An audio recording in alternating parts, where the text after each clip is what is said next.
Hello, everybody. Happy Thursday, and welcome into a new edition of the Patriots Beat podcast here on the CLNS Media Podcast Network and on Patriots Press Pass. I'm Evan Lazar, joined as always by Alex Barth, and we are going to take your questions today.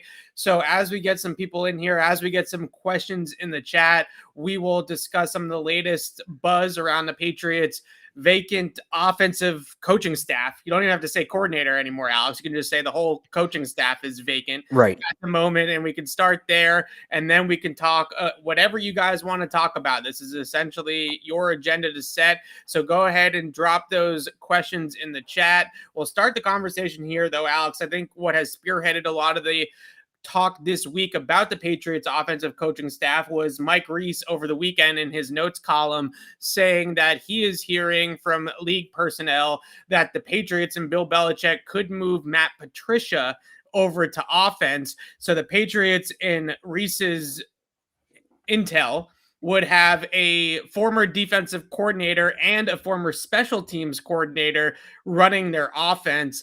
It's getting to the point where if all of these things are actually true, and this is where the Patriots are headed with Patricia and Joe Judge and Nick Caley and Troy Brown kind of running this ship offensively, it's getting harder and harder not to press the panic button on this being the direction of the team right now.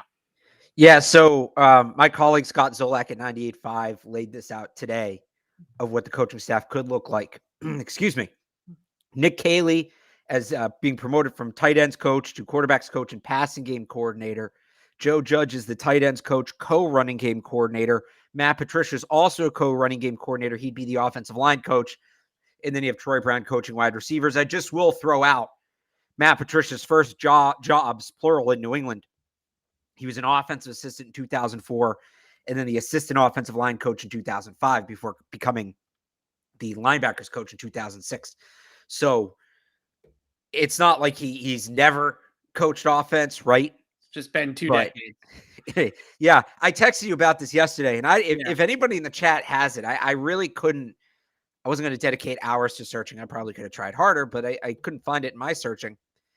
Has a coach ever been both an offensive coordinator and defensive coordinator, like defined at different parts in their career? I'm not talking about a head coach who called offense and defense. I'm talking about a coach who was titled offensive coordinator and then titled defensive coordinator in two separate stints.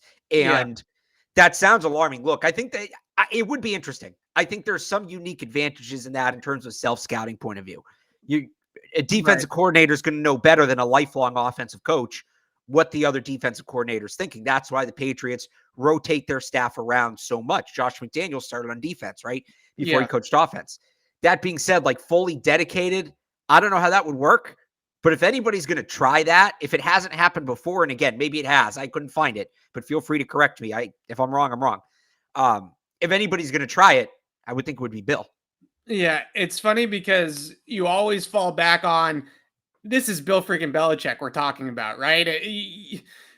Bill is such a proven commodity, is even selling it short. I don't even know what other word to use besides just the greatest of all time, that you think everything that he does is probably going to find a way of working itself out. But at the same time, I think what concerns me the most about this approach is that you got a lot, again, same as with the defensive side of the ball in some ways, you have a lot of cooks in the kitchen, right? Who's the guy that's actually running the ship offensively? Because if it's Matt Patricia's the O-line coach / run game coordinator and Nick Caley's the quarterbacks coach / pass game coordinator, and maybe Caley's the one that's actually calling the plays, and Joe Judge is in there too, overseeing everything and coaching a position, coaching tight ends, coaching wide receivers, whatever the case may be. Who is actually in charge on the offensive side of the ball? And if you're the Patriots, the last thing that you want is Mac Jones to have a million different opinions thrown at him, right? You don't want the quarterback, especially in his second year, to be sitting there and saying, well, Joe Judge just told me this. Now Matt is telling me that, and Nick is calling this on game day. What am I thinking? Where are we? What are we doing? The lack of organization, I think, is more of a concern than maybe football brain power. if you will, right? Like I think that those three guys have a lot of football experience and knowledge, but at the end of the day, you have to have one head chef. And right now it feels like on both sides of the ball, they got a bunch of sous chefs, but they have no idea who's actually in charge. Yeah, at the end of the day, because you're going to have, and like you said, these guys are all great football minds. That means you're probably going to have varying opinions. Right. You need, and maybe it's Bill, but now Bill's wearing a lot of hats. Right. But you need somebody who at the end of the day is going to say definitively, this is what we're doing or this is what we're not doing. Right. And, who is at the end of that chain? And is it, kind of what's been reported on defense? It was one guy during the week and then one guy on Sundays. I just don't think that that's a healthy way to operate. Right. And now you're looking at maybe that being the case on offense as well. So I want to talk about Bill O'Brien too, because there's been a lot of theories floated out there. This one on paper, for Bill O'Brien's sake, if you believe what you want to believe about him in terms of his interest of coming back to the NFL, and the Patriots obviously have a gigantic need for Bill O'Brien to come back to the NFL, but yet here we sit on February 17th, and this is still not done. He's still not the offensive coordinator of the Patriots.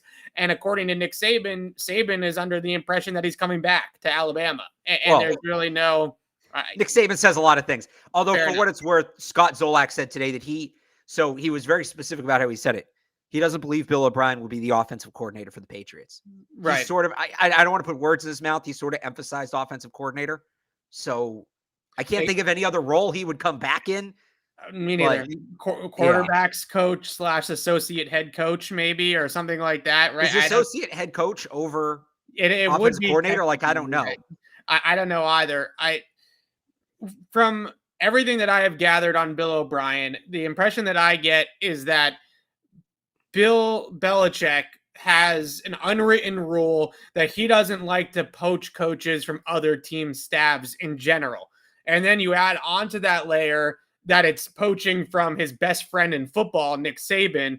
And I think the number one thing here isn't money. It's not power or control of the roster. It's not that the Patriots don't want Bill O'Brien and Bill O'Brien doesn't want the Patriots. It's that Bill is not going to backstab Nick and take his offensive coordinator from him unless Nick Saban gives his sign of approval, and says to Bill O'Brien, go, right? You want to be in the NFL, you want to be with the Patriots, go.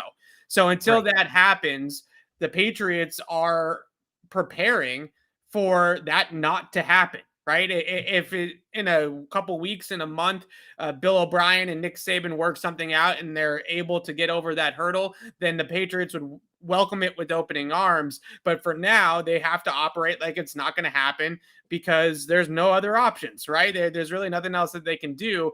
But the Belichick-Saban connection has afforded a lot of really good things for the Patriots in the past, right? Like they have Mac Jones, partially because of that connection. They have Dante Hightower and Christian Barmore and Damian Harris and all these good players that have funneled from Alabama to the pro ranks with the Patriots, and not to mention all the coaching and schematic advantages that those two have mustered up together in the lab working together. But it's kind of an interesting conundrum and an interesting kind of contrast here, that it could be that relationship and the fact that they are best friends that is preventing Bill O'Brien from coming here and being the offensive coordinator for the Patriots.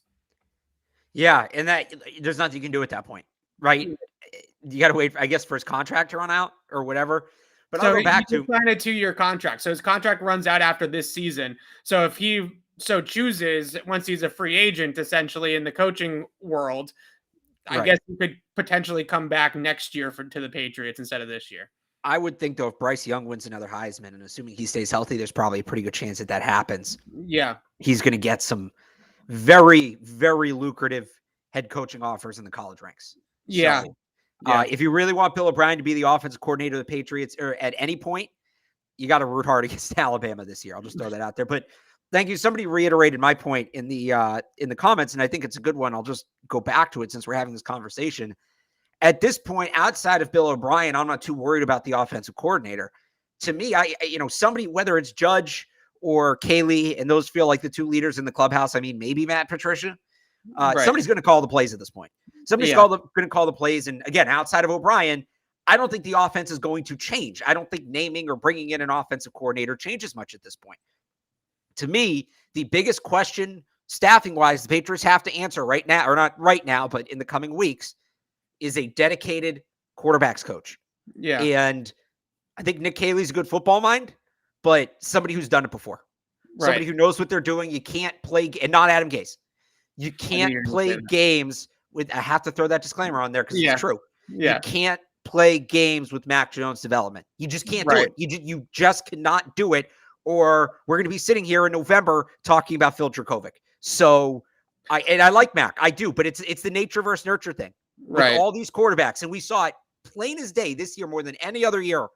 Trevor Lawrence is better than what we saw in Jacksonville, but the coaching staff around him was a mess. Mac, good player, but he had a good support staff. That helps too.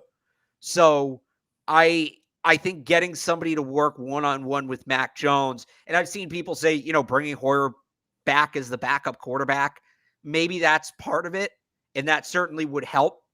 But they need somebody working with Mac Jones, dedicated on working with Mac Jones. Yeah, so there you have it. That's kind of resetting the table about the Patriots' latest on the offensive coaching staff.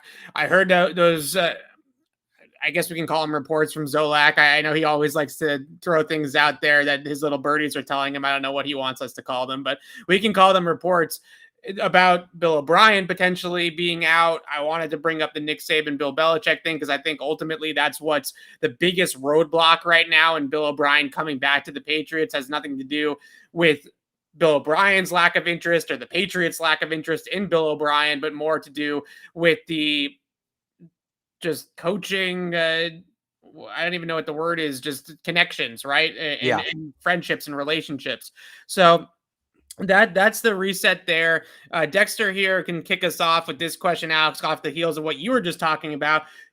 The Patriots, we feel we both are in agreement that a quarterback's coach, an external hire most likely, is a right way to go. I actually would really like to see, if it's not Bill O'Brien, I would like to see Nick Caley get a chance to call the plays. If he is this rising star in their coaching ranks, we've seen this work before in other places where all of a sudden this guy that wasn't really getting a ton of attention comes out of the woodwork. Josh McDaniels is a terrific play caller and offensive mind, right? So if they feel that strongly about Nick Caley, I have no problems with them giving him a try this season, but he is not a quarterback's coach. He's a tight ends coach by trade. He's been a tight ends coach for a very long time. John Carroll University guy as well. So the Patriots have pretty good luck with those John Carroll U guys. So maybe that's another angle to this, but quarterbacks coach, kicking this off here on the Q&A, who are the best QB coaches out there that the Patriots could potentially make a pitch to and get? I threw out Jerry Shaplinski on Tuesday. He's a coaching free agent. I just mentioned that I don't think Bill Belichick is going to poach from other staffs if he doesn't have to. So a guy like Zach Robinson, unless he gets passed over out in Los Angeles, is an interesting name just because the Patriots drafted him and they have some history with him.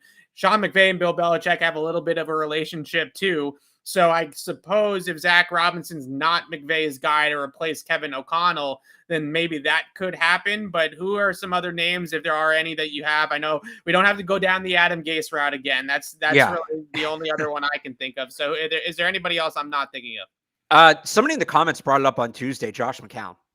Yeah. Would be a very interesting one. I think you look at just kind of the way I think Mac responded to Hoyer, and Brian Hoyer's not going to be the quarterback's coach. He's just not, because it's like you're taking a zero out of what he's getting paid, right? Quarterbacks coaches get paid a 10th of what backup quarterbacks do. And if they go to him and say, we want you to be the quarterback's coach, he'll say, well, are you going to make me essentially the highest paid coach on the staff, right? He's going to say, I'll be the backup again and I'll make my, whatever it was, close to $1 million. By the way, working, much better hours, all of that. So that all being said, I think the way Mac responded to Hoyer, I would look at recent retirements. Yeah. And guys that, like, I don't know. Tom Brady. Not happening. No. It would be a lower profile guy. I knew that was guy. where this was going to go as soon as no. I wasn't going to say Tom Brady. The one stretch I would put out there, I would call Drew Brees, because he is horrible on television. And I'm going to guess he's going to find that out sooner rather than later. if I'm him, I'm leaving on my own accord. I'm not waiting to get the boot. And I wonder if maybe because I think Breeze would have a lot to teach Mac. I Right. do. I think there's some similarity. That would be the ultimate stretch. I'm not saying it's going to happen, but Yeah. I think you look at Josh McCown. I don't know if Ryan Fitzpatrick's officially retired. If he'd want to get into coaching, he's another guy I'd look at. It's hard to tell sometimes with these like career backups because you don't know when they retire. They just sort of stay free agents. Like Matt Castle likes to joke, he never officially retired. So Right. I'd have to look at, what other backup quarterbacks have been in the league, but I would just kind of start calling those guys. Start calling the guys who retired in the last year or two, and try to find somebody maybe of a similar profile to Mac who could come in and work with them. So I know I'm missing an obvious name. I don't know if you have it. I feel like I'm missing somebody very obvious. Shaplinski is the obvious name to me, right? Well, no, I mean from that like retired quarterback. Backup quarterback retired club. I'd have to think about it a little harder. I don't know if you missed it that many names. Brian Hoyer, you mentioned the salary discrepancy, right? In terms of being a backup quarterback versus being a coach. I'd also put in there the hours in the building and the huge difference that you have in terms of being a coach where during the season you could be pulling 120 hour work weeks during the football season. Players, especially a backup quarterback, not coming anywhere close to that, and you're making a fraction of the contract. A veteran minimum salary for a quarterback as tenured as Brian Hoyer has got to be over $1.2 million a year. He's not sniffing that as a quarterback's coach on Bill Belichick's staff. So for time reasons, for money reasons, as long as the Patriots are willing to give Brian Hoyer a roster spot, there's zero incentive whatsoever for Brian Hoyer to go into coaching. None. Because he's essentially a coach already, right? And I think that's the way that they're kind of looking at it in a way. I agree that they still need to get another guy in there to help with the coaching of the quarterbacks, but that's why I throw out a name like Shaplinski, just because he's been there, done that here in New England and is an easy transition, where Hoyer, I think, is really going to be a guy behind the scenes that's pulling a lot of strings with Mac Jones. He, at this point, probably knows the Patriots offensive playbook better than anybody in the building now that Josh McDaniels is gone. So I think that Hoyer is already kind of your de facto assistant quarterbacks coach, or however you want to put it. But that's not, that's not enough, right? That's not enough. I don't think still. Right. I'll give you two more names here because I just pulled up the list of backup quarterbacks. Neither of these, excuse me, my voice today. Neither of these guys are officially retired, but I mean, Colt McCoy feels like could be done. He'd be an interesting one. And look, Chase Daniels got the best gig in football. His career earnings are like, I think he's been paid more for per pass attempt than any quarterback in NFL history. It's something like that. He's the real life Alex Moran, but he's 35. Maybe he walks away, and look, he was just with Herbert with the Chargers. That could be interesting. So yeah, I said I want Tim Jenkins as offensive coordinator. I love the way Tim views the game. I get Tim in here. Absolutely. And then we get PJ Walker to come in and be the backup. My guy PJ. I love it. Tim Jenkins, we're calling you, man. Let's get him on the phone. I don't hate it. All right. Another name in the offensive coaching ranks. I do want to point out that there was an article written about Eric Bieniemy and Patrick Mahomes today with sourced information that has since been deleted off the website that it was posted on. So I think about 99.9% of what was written in that article was absolute crap. So don't go off of what was it? I didn't see that. The article was talking about a deteriorating relationship between Patrick Mahomes and Eric Bieniemy. And the fact is, the AFC Championship game, the way it ended, it's easy to create some sort of Hollywood story about how the two of them got into it, had a fight, had a disagreement about the play calls, that sort of thing. So Bieniemy was calling the plays last season for Kansas City with Andy Reid giving input, right? I think it's a similar setup for Steve Belichick with Bill, right? You call the plays 99% of the time, but when I want something in particular, or I want to correct something in particular, I speak my voice. And I think that's the same thing with Kansas City. Bieniemy's contract is expired. I don't think it's all sunshines and rainbows between him and Patrick Mahomes at the moment. I don't think that means that it's as fiery or as scripted as what that article that was deleted made it sound. But I don't think that relationship is as strong as it once was. I've talked about Bieniemy having a different a language barrier in football language, not an actual language, a football language barrier from the West Coast offense to an EP system.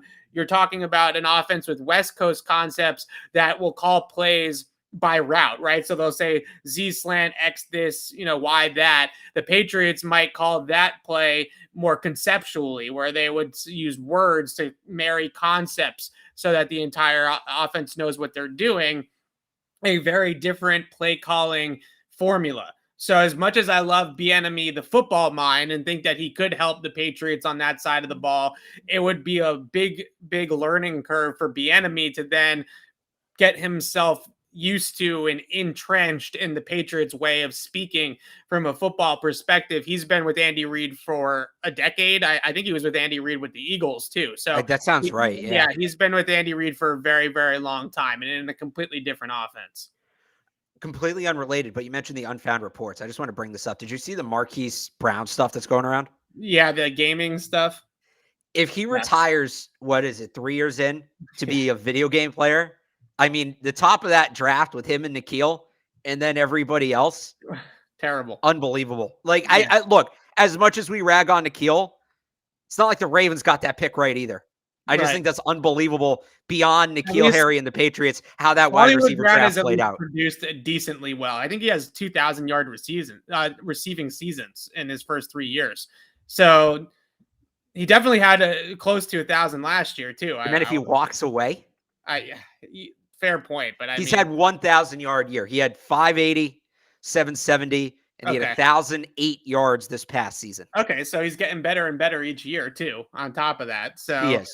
The Ravens' offense is evolving, but anyway, fair enough. Let's talk about wide receivers. Let's talk about this scenario here painted about Braxton Berrios coming back to the Patriots. He's said publicly on Barstool Sports how much Bill Belichick liked him and had a tough time cutting him a few years ago. Berrios is now a free agent, UFA. Does feel like a Belichick move we're all looking at Chris Godwin and Allen Robinson and Michael Gallup, and he goes with the bargain buy and Braxton Berrios. Just to kick off a longer discussion about wide receivers and things like that. But how do you feel about Berrios? I could see it. I mean, he's more of a slot guy in their system. I don't know that, slot guy. Yeah. Right.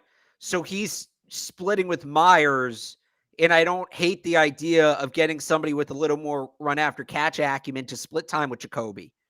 That's where, when we talk about the draft, guys like Sky Moore come in. Right. But yeah, that can't be their premier move.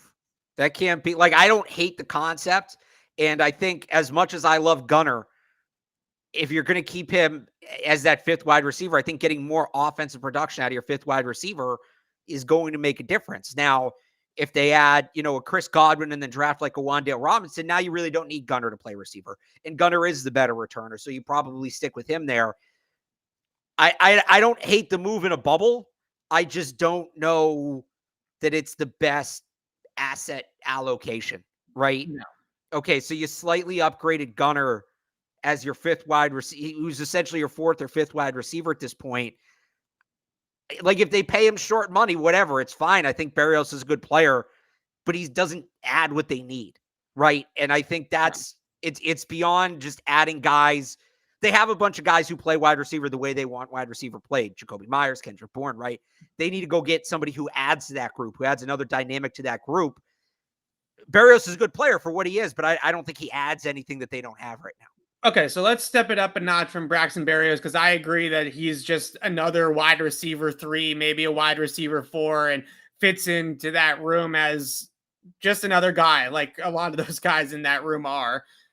Christian Kirk, do you feel like he is? I think he's a step up from Berrios. I think we're kind of moving in the right direction here, but is he a guy that you would pay $10-11 million to come in and be a target magnet in your offense? Or are you imagining a little bit of a higher rung than Christian Kirk even still? Yeah, I mean, his yards after catch per reception is 3 yards, or that's what it was last year. And it's not a big. Their scheme doesn't set him up that much for yards after the catch. It was better earlier on in his career. I was going to say it's decreased every single year. Went from 5.2 to 4.2 to 3.6 to 3. Right. So, I think that he is somebody that has more potential in that regard. He was an explosive player in college, right? He was somebody that could really move and could return kicks too, return punts, things like that as well. So I think he is somebody that can create with the ball in his hands. I like the fit if they didn't have Kendrick Bourne and Jacoby Myers and all these other guys here already. You know, it's just tough because they're looking for something that will elevate the rest of that group. I think Christian Kirk is a little bit better than those players, but he's not worlds better that it changes the complexion of your offense. It just adds a little bit more juice to it potentially. So here's the thing. We're basically with these players, with Berrios, with Kirk, Renfro's in the chat is not a free agent until next year. Yeah. We're basically talking about upgrades for Bourne and Myers. And while I think you can upgrade on Bourne and Myers, I don't think you need to. I think those are legitimate second and third wide receivers. The guy you need to find the upgrade for is Nelson Aguilar. Now, finding that kind of player, those kind of players are much rarer. They're more in demand. It's much harder to do. Somebody says Mike Williams in the chat. Michael Gallup. I was bring him up next. Like those are more. Juju's his own thing. I don't think he's a fit with the Patriots. But he is that kind of player. He is that mold, that prototype. That's what the focus needs to be. I think there is room to upgrade Jacoby. That I would almost do in the draft. That's where, again, you get to John Mechie, Wan'Dale Robinson, Sky Moore, Slade Bolden. Like there's a bunch of those guys in the draft. If you want to get another slot or upgrade the slot, you do that in the draft. They need to upgrade that X, that guy who's going to keep the defense honest, be a threat to take the top off. Christian Kirk's a good player. Braxton Berrios is a good player. That's not what they do, though. Like, you can't, because we did this last year, and you can't just look up all the receivers that have a rating 85 or better on Madden and throw the names out there and hope one of them sticks. You know, we're getting into a deeper philosophical football conversation here. I am of the belief, and Evan, I don't know if we've ever actually had this conversation. I'm really interested to hear what you think of this. Yes. I am of the belief that wide receiver is not a definitive position. Not anymore. It was at a point. And I think, and we've seen this at other positions too. I think outside receiver and slot receiver are two different positions. And there's guys who can play both. There's certainly guys who can play both, and there's value in that. But you know, take Cooper Kupp, right, versus, I don't know, AJ Brown. They both technically play the same position, but the skill sets are completely different. So I think as we go through this offseason, it's just something to keep in mind that last year you kind of could throw the names out there because they needed a full reset. And it was just get talent. Well, they've done that. Kendrick Bourne's immensely talented, and I think he's just scratching the surface. Right. You don't need to find an upgrade for Kendrick Bourne. I think I just said Kendrick Brown, Kendrick Bourne. You need to find the upgrade for the other guy. Yeah, so I think that they can upgrade the Z receiver spot too. The flanker, the offline guy, the Edelman, the now Jacoby Myers. Ideally, I do think that guy might be on the roster in Kendrick Bourne. I think that they could get a better, more explosive Z option out of Bourne. I can see that. He can learn the route tree and he can get more integrated into the offense next year. My concern with where they stand in that position is whether it's Jacoby Myers or Edelman or Welker or Brown or Branch or go right on down the history of the position, that position is 100 plus targets automatically. Like you walk off the bus and you're getting 100 plus targets if you're the starting Z receiver in the Pats offense. So for that player to be such a high volume option, you need somebody that is an explosive playmaker, especially with their ball in the hands after the catch. And Jacoby Myers just doesn't bring that element. He can get open. I think he can create separation. I think he's a good route runner. I think he's extremely smart and football IQ heady, but he doesn't create big plays after the catch. And if they're going to continue to feed that role in the offense, and I think they probably will based off of Mac Jones's skill set, they're not all of a sudden going to become a vertical outside the numbers offense with Mac Jones as the quarterback. They have to be able to get more out of that Z spot. So I look at that spot. I don't know if Mike Williams is necessarily the answer. I like Mike Williams, a talented guy, but he's $18+ million a year on the free agent market. A lot of the time when you look at the history of the free agent market at that wide receiver position, paying a wide receiver in free agency does not work out very often, right? Guys like Mike Williams, guys like Michael Gallup, I think those guys that are going to be at the top of that market in March are guys I would personally stay away from for that reason. I don't know if they're great fits in what they need. I also don't know if they're going to be worth their price tags because they're getting out onto the open market and the prices are getting crazy because they're getting into these bidding wars, right? It's why the Patriots just paid Jonnu Smith what they just paid Jonnu Smith. Is Jonnu Smith really a $12 million tight end? No, but he's a $12 million tight end in unrestricted free agency. So if I'm the Pats, I'm wary of people like that. I'd much rather them go in the veteran trade market for a guy, for example, like a Calvin Ridley, who's obviously out there, or a player like that, or draft a guy. I saw some questions about the draft. We can start to talk about that a little bit here. And I was absolutely shocked, Alex, when Todd McShay did his mock draft.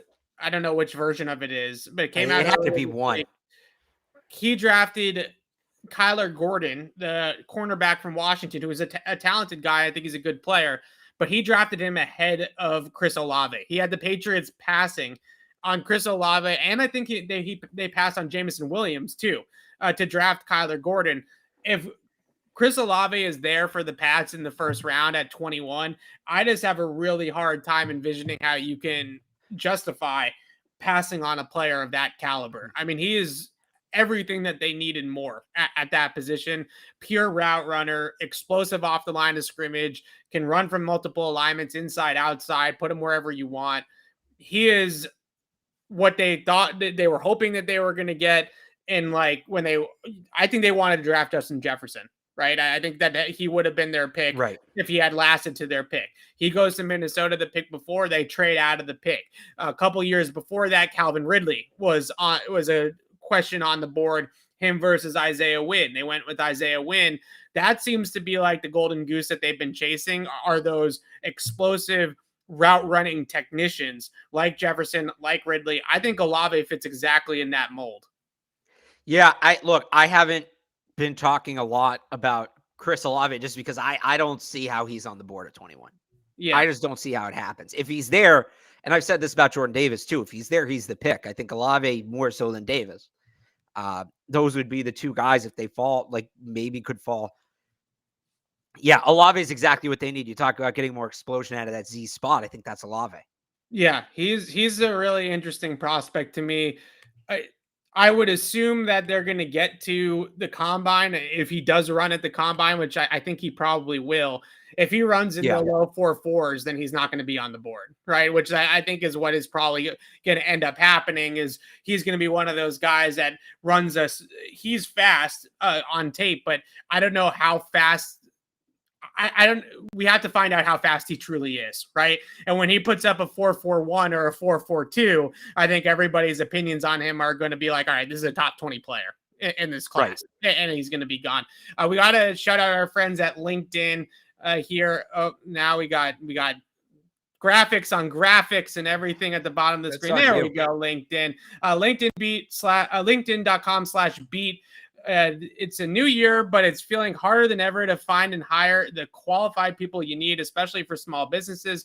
That's where LinkedIn Jobs comes in. They make it easier to find the people you want, to talk to faster and for free. Create a free job in minutes on LinkedIn Jobs to reach your network and beyond to the world's largest professional network of over 770 million people. Focus on candidates with just the right skills and experience and use screening questions to get your role in front of only the most qualified. Then use the simple tools on LinkedIn Jobs to quickly filter and prioritize who you'd like to interview and hire. It's why small businesses rate LinkedIn Jobs #1 in delivering quality hires versus leading competitors. LinkedIn Jobs helps you find the candidates you want to talk to faster. Did you know every week nearly 40 million job seekers visit LinkedIn? Post your job for free at linkedin.com/beat. That's linkedin.com/beat to post your job for free.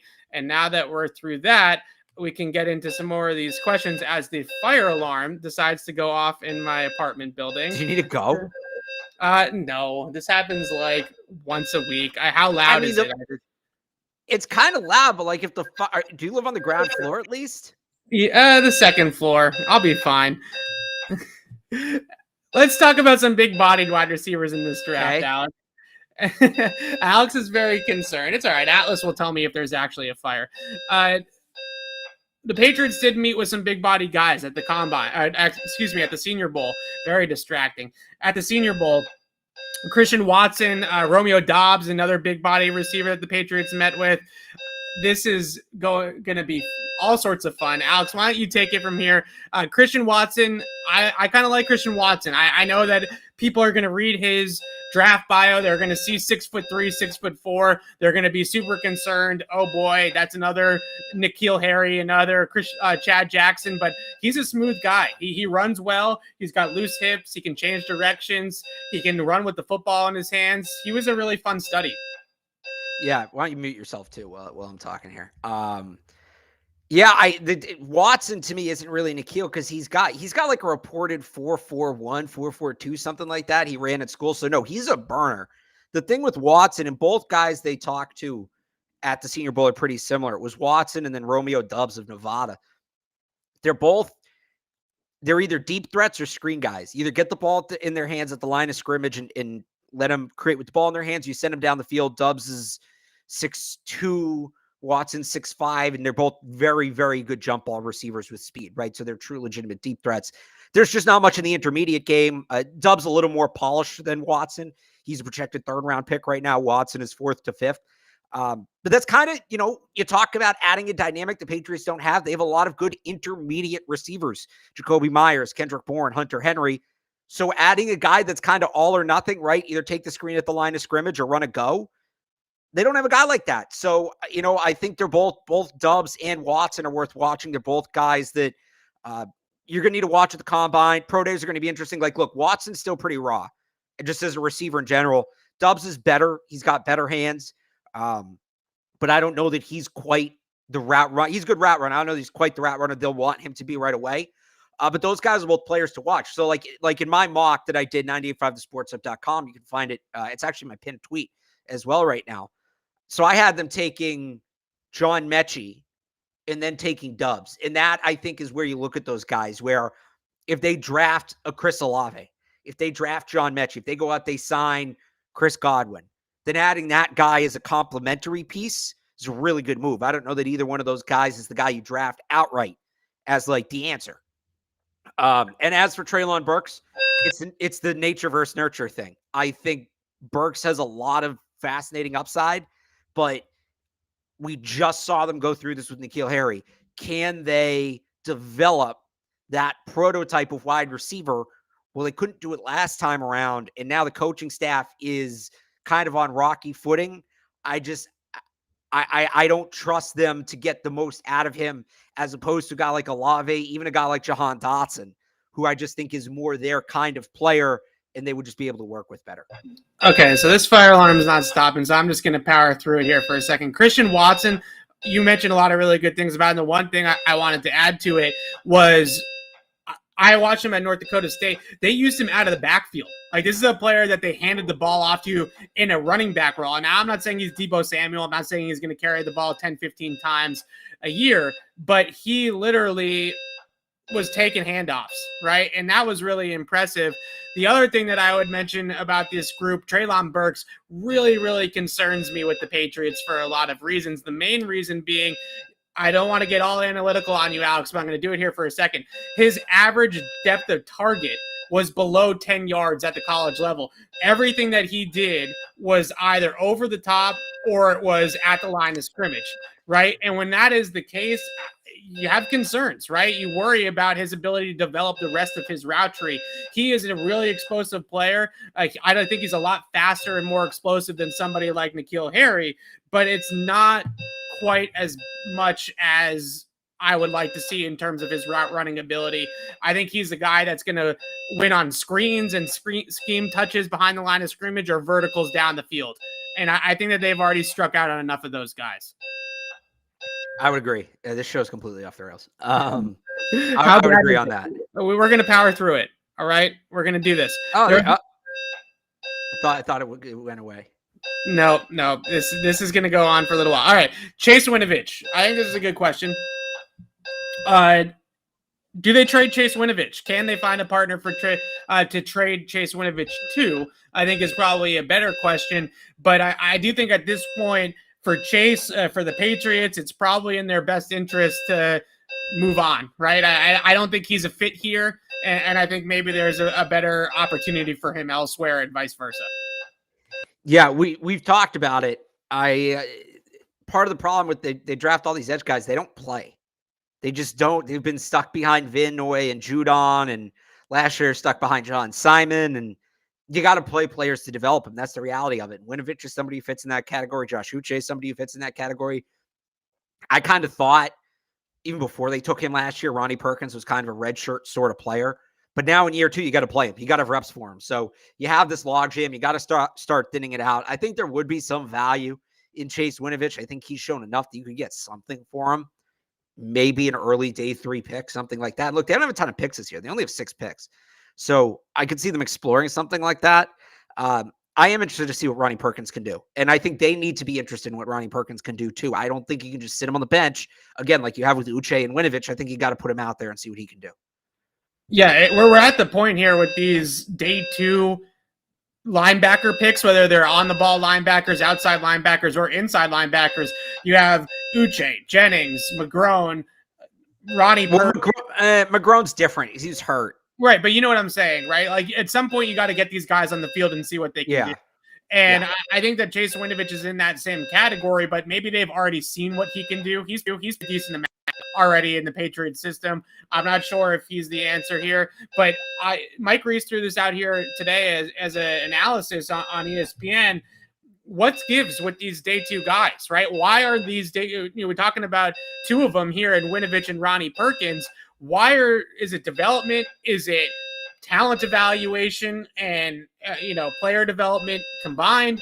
What's the situation here? Because they've drafted 4 or 5 of these guys in the last couple of drafts, and none of them have really ascended to being full-time players or big-time producers or playmakers for the Patriots defense. And I just think you got to figure out a way to get them on the field. I think that's ultimately what it comes down to. And look, there was a portion of the year last year where Matthew Judon and Kyle Van Noy were playing so well that the snaps just weren't there. But this year you have a chance to thin that out. Just don't add somebody to the logjam, right? I think they can maybe figure it out. There might be an odd man out, whether it's Winovich or Anthony Jennings, but I think they can make it work with who they have now. But they have to want to make it work. Yeah, absolutely. And for everybody wondering, this is not the fire alarm in my apartment. This is the apartment fire alarm, like the building. So there's nothing I can do about it, unfortunately. Isaiah, like 10 seconds away from like some firefighter breaking into your apartment. Just keep you off on his shoulder. Somebody burnt popcorn or something. Isaiah Wynn. We've talked about trading Isaiah Wynn quite a few times. I say that so nonchalantly, like, oh, just change this entire guy's life. But Isaiah Wynn, another guy, 5th-year option, due almost $11 million. I wonder if the Patriots could pull off an NBA, MLB style trade and ship Isaiah Wynn, Chase Winovich, and a pick to Atlanta for Calvin Ridley, for example, right? And try to incentivize that trade package so you don't necessarily have to give up your first-round pick for Calvin Ridley by maybe throwing in some of these guys that have some talent but aren't necessarily panning out here. I think it's something you have to look at, and it's a good tackle draft. And if you bring Trent Brown back, you have Brown and Owen. Look, there's a lot of unknowns here, is actually what I should say, because, how do they view Wynn? Is he a guy they believe that they will pay long-term? And whether they should or not is another conversation, but do they think they'd pay Wynn long-term? Are they going to bring Trent Brown back? Are they going to bring back 1 year, multiple years? Alex. Is it off? All right. It's off. There we go. Keep going. Are they going to bring Brown back for 1 year, for multiple years? How do they view Mike Onwenu? Do they view him as a tackle or as a guard? There's, what's Ted Karras' status? There's so many moving pieces on the offensive line, and ultimately they have at least 4 starting caliber players coming back. So they're in good shape. Excuse me again, but they need to, you need to pick a path, right? They need to pick a path. And I think trading Wynn is an interesting one. You need to be able to do some other things. Again, what is Trent Brown going to stay for a team-friendly deal? I think they would do it. Would he do it, or is he going to want to go get paid again, which he has every right to? So that's a trade that has to happen right before the draft, because I think there's other questions that need to be answered. And it sucks because one of them that we just won't know the answer to until the summer is, Do they view Michael Onwenu as a tackle or a guard? He played guard in college, comes out last year, plays tackle by necessity, is amazing. They tried putting him at guard this year. It didn't work out so well. They seemed pretty committed to it. I think he's a tackle. I think that's the best use of the asset is keep him a tackle. But they've got to they got to make that decision, I think, this year. And it screws with his development too. You can't keep bouncing him back and forth. Shout out for the USFL question. I have a few Alex Barth questions I want to get to here before we wrap up. But as we're talking about this, and we're talking about Calvin Ridley, Mike Williams was brought up earlier in the chat as well. I do find the angle of the first round pick that the Patriots didn't have the ability to draft at the time, Bill going out and getting a guy that they had rated extremely highly, right? Like, I don't know what their eval or their grade was on Mike Williams in his draft in 2019. Now that would be the 19 draft, 18 draft, somewhere around there. Yeah, sounds right. I don't know what they thought of him back then, but when you look from the back of history, really, for Bill, until basically last year, I would say, when they broke all their rules, right? They just went crazy and broke all their rules. The one guy that you always stand out that says, oh, this was a huge free agent signing for the Patriots and the surprise was Stefan Gilmore. And Gilmore was, I think, the 10th pick in his draft. He was up there. He was a top 10, top 15 guy. The Patriots are picking at the back of the draft during the Brady era at the time. It is an interesting conversation of they tend to like those types of guys, right? They tend to like the first round guys. Hey, the guys that they can go and they can buy low on, like a Calvin Ridley, or even like a linebacker. A name that I've kind of thought about a little bit is Leighton Vander Esch, right? Is somebody that could have been a fit in that draft, but they didn't end up going that route, or they weren't able to pick him because he wasn't available. I do like that angle of it a little bit. And Isaiah Wynn is one of these guys that maybe you ship off and you make right on that draft. Not saying Isaiah Wynn's been a terrible player for them, but I don't think it's panned out exactly how you would hope a top 25 pick in the draft would at a left tackle position. So it's a really interesting, last year aside, I think you got to throw that out because last year doesn't count. They did all sorts of things that broke a lot of tendencies for them. In terms of what they typically pay for, it's that premier talent at the top of the first round that they weren't necessarily going to be able to get in the draft. Yeah, sorry, you actually cut out there for a second. Say that last part again. The show's going so well. Oh, yeah. Awesome. The premier talent at the top of the draft that does ultimately hit free agency, like a Mike Williams, somebody along those lines, are typically the guys that they target in free agency. Right. Well, can I tell you who I'm worried? It's a different position, but can I tell you who I'm worried they're going to sign? Yes. Eli Apple. Oh, you think? It would be, I mean, he's a big physical corner. His attitude stinks. One-time first-round pick. They're going to think they can fix him. I could so see them bringing him back on short money. I guess, yeah. I mean, it's just funny you brought that line of thinking up because that's what I've been thinking with Eli Apples. Here's a former first round, not that long ago was a first round pick, 2016, stock in the absolute basement. That's where they like to strike. Oh my gosh. Okay.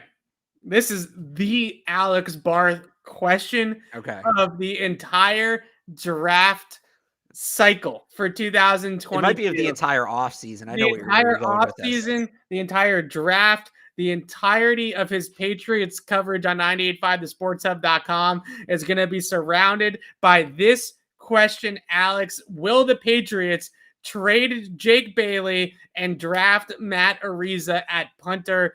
You tell me that this punter is Ray Guy 2.0, right? He's better. He's better than Ray Guy, who's the consensus best punter of all time. Ray Guy is the Tom Brady of punting. Ray Guy said he's better. All right, give me your take. Is this going to happen? Yeah, he's a legitimate weapon. He's a legitimate, 51 yards per kick, NCAA record, 6 kicks over 60 yards, 2 kicks over 80 yards, both downed inside the 15-yard line, neither one returned. I mean, come on. The guy, like, if Al Davis was still alive, he'd be a first-round pick. I genuinely believe that.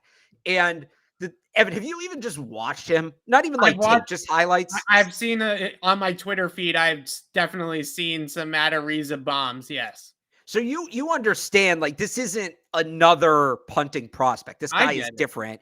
So let me ask you a question. Shout out real quick. Shout out to PFF, who added special teamers, just kickers and long snappers, didn't add punters, and now is adding punters one at a time, but hasn't done Ariza yet. They're just trying to torture me. Anyway, your question. Okay, so let me ask you a question though, because one of my favorite days on the beat early on, I was in Detroit for joint practices with the Patriots and Lions. I sat next to Matt Chatham the entire practice, and we just talked football the entire time. Yeah. He obviously played a lot on special teams and in the kicking game. He knows all about punters, kickers, all of it. He knows what everybody's assignments are and everything. He was talking about Jake Bailey, who was a rookie at the time, and he said the concern that you have with guys that are big-legged punters like a Jake Bailey is that they either drive it 350 yards or they shank it. There's no in between, right? There's no feel or touch on the football. There's no coffin corner punt. There's not that much of that, but they can bomb it 75 yards. Bailey does have he has some different clubs in the bag, right? He can do some different things. But does Matt Ariza have the leg of a god, or does he have the entire repertoire as a punter? No, I mean, he's precise. He's precise. Again, he had, for as strong as his leg is, I forget how many touchbacks he had. I'll have to look it up. It's not a lot. And by the way, he studies Jake Bailey. So this is another reason, Evan, you'll like him, is he uses a lot of math and analytics to figure out the way he wants to punt. Who's the golfer that everybody hates that does that? Bryson DeChambeau. I thought it was DeChambeau. Yeah. So there's some similarity there, and he studies a lot of Jake Bailey because similar leg power, similar height, weight, all of that. So it's not something I'm worried about with him. Yeah. The other thing is, when you invest in gunners like the Patriots do, it's not something you worry about as much. So you have the best gunners. You have guys who can fly down the field and get there. So going back to the original question, would they move on from Bailey? Well, only one punter since the mid-'80s has played for the Patriots under 2 consecutive contracts. And that was Ryan Allen. He got his contract extended midway through his rookie year. They then moved on from him to get Bailey, Bailey's probably, I mean, Ariza's I've been saying it wrong this whole time. Meanwhile, Ariza's probably the best punting prospect since Bailey. So last time there was a guy this good, they broke the mold and went out and got him. And how much better is he though? Like how? And we've spent a lot of time on this punter. He's really good. There are people who say he would be the best punter in the NFL right now. Okay. And the other thing about it is Jake Bailey's cap hit is the second largest of any punter in the league. They save almost $4 million. It's 3.9 something if they cut him or trade him. So that's not an insignificant number. No. So it makes sense for them to move on with Bailey to begin with. They could extend him, but at the same time, well, if there's a generational punting prospect, yes, why not go get? And by the way, kicks field goals too. Really good kicker. So I don't. To me, if they don't get Ariza, it's because he went higher. It's because he went off the board before they were picking. So the interesting thing that you just said to me, 2 things. One, I mentioned does he just have the big leg and no other clubs in the bag? Because I think what we saw last year, and Jake Bailey was dealing with some injuries and things like that. But I think what we saw last year was that when those big-legged punters get out of a rhythm, they can shank the ball. Like they can get into a little bit of a funk and not be able to produce at the same level. I don't want to see the same exact thing happen with a guy like Ariza, who maybe just doesn't has an off year, has an off couple weeks, gets him out of his rhythm. It's, I'm sure, a very rhythmic position, right? It's just like a golfer. Once your swing gets out of whack, your swing's out of whack, and it's difficult to get it back into form. The other thing I would mention, you just mentioned these field goals. So Bailey kicks off.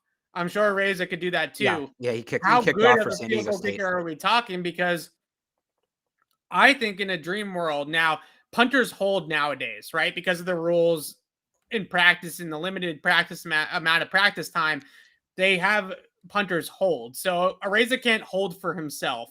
So I guess that does present a little bit of a domino effect if he is the kicker and the punter. But I've always wondered if Bill Belichick would be the guy that would finally have one guy do both to save the roster spot. But maybe I just answered my own question with the holder issue. Well, so what you could do in theory is you have, because the issue is the reason the backup quarterback doesn't hold anymore is you can't, like, the offense is practicing at the same time they're kicking. Right. So what you would need to have is a dedicated or third quarterback or a dedicated special teamer. Right. If they were to just say, hey, Gunner's just going to be a returner. We're not going to have him be a part of the offense. He's just a returner. And he was the backup holder last year. We saw them go through this. Yeah. If you just wrote off Gunner and said he's not going to practice with the offense, we're not going to use him on offense, it just is what it is, then you could have Gunner hold and you would be out of that issue. That would be, and I don't know that they would do it, but that would be the way you do it. By the way, the one other number, so I found the touchback number here. This is among FBS punters in terms of yards per punt. So Matt Ariza, again, led NCAA record 51.47 yards per punt. In 73 punts, he had 14 touchbacks. The next closest punter, 58 punts, 11 touchbacks. So that's, 12 more punts and 3 more touchbacks for Ariza. We just spent 10 minutes on a punter. That's Patriots beat. We dig in deeper than anybody else, and you're going to get 10 minutes of punter talk on this podcast. You'll find that no place else.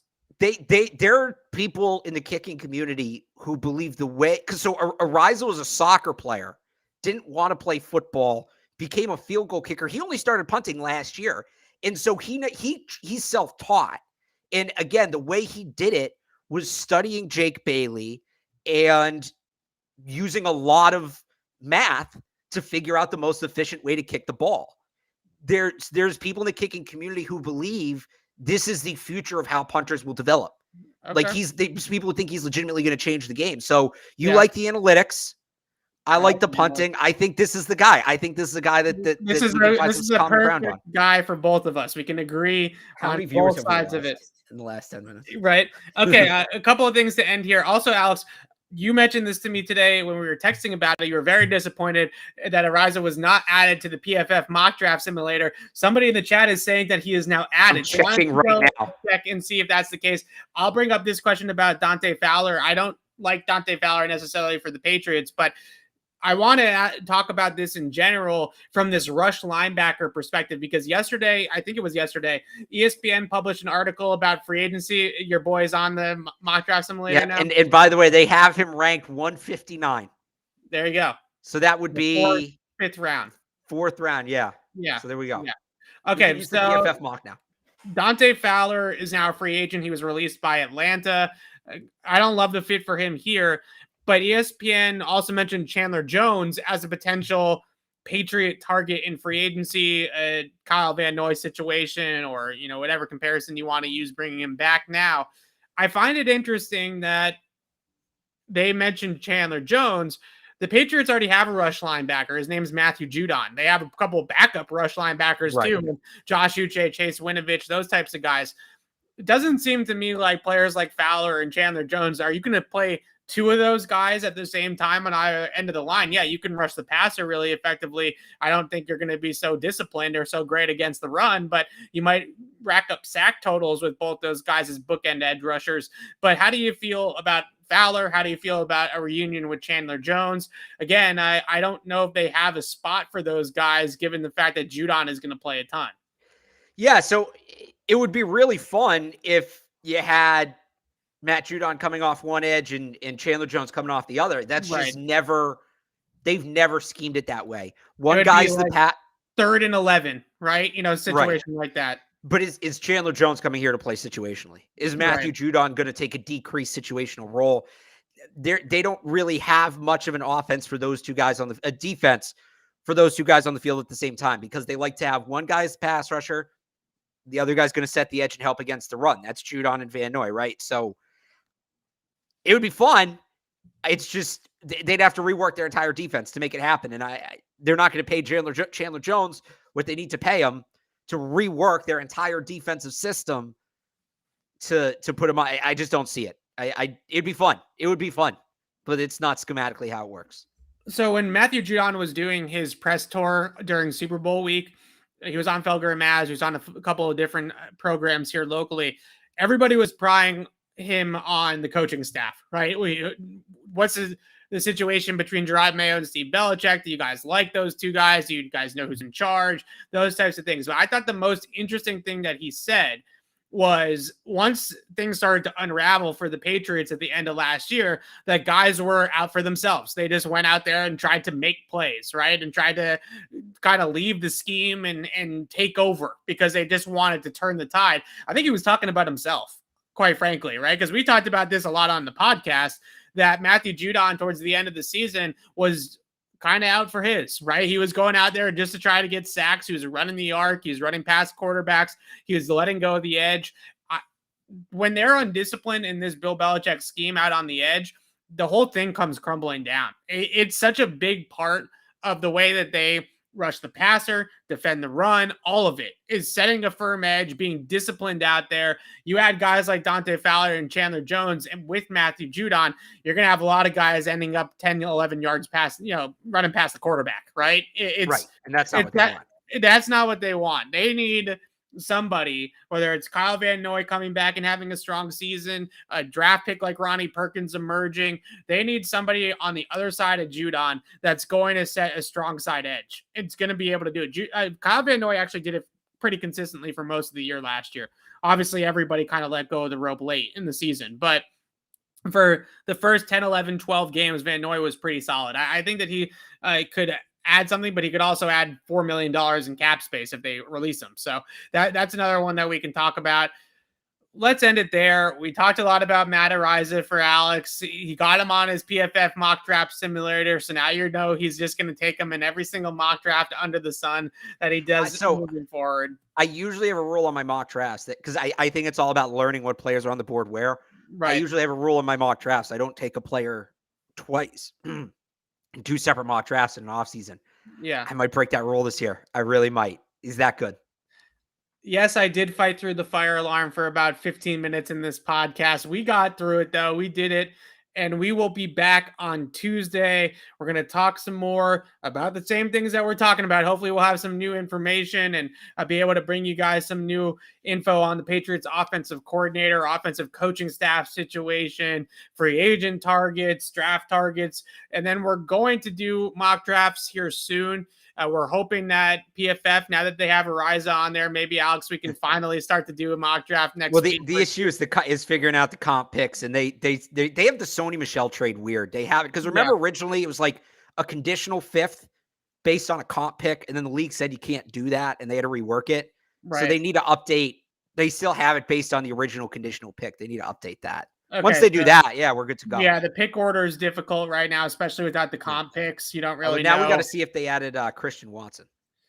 Oh, my gosh. All right. Well, we'll figure that out, but we'll be back on the show on Tuesday. We're going to stick with this Tuesday, Thursday schedule throughout the offseason, so we're not going anywhere here on Patriots Beat. We'll do a bunch of Q&As. We'll do mock drafts. We'll keep it fresh. We'll keep it exciting here in the offseason, and we got a lot to talk about here with the draft and free agency coming up. The Combine is March 1st through the 7th. So we're almost at that point when there should be not only draft talk, obviously, but also a lot of rumors come out at the Combine, and we start to figure out some of these free agent markets and things like that. So that'll be exciting too. But until Tuesday, signing off for Alex Barth, aka the #1 fan in the Matt Ariza fan club, I'm Evan Lazar. We'll see you guys on Tuesday.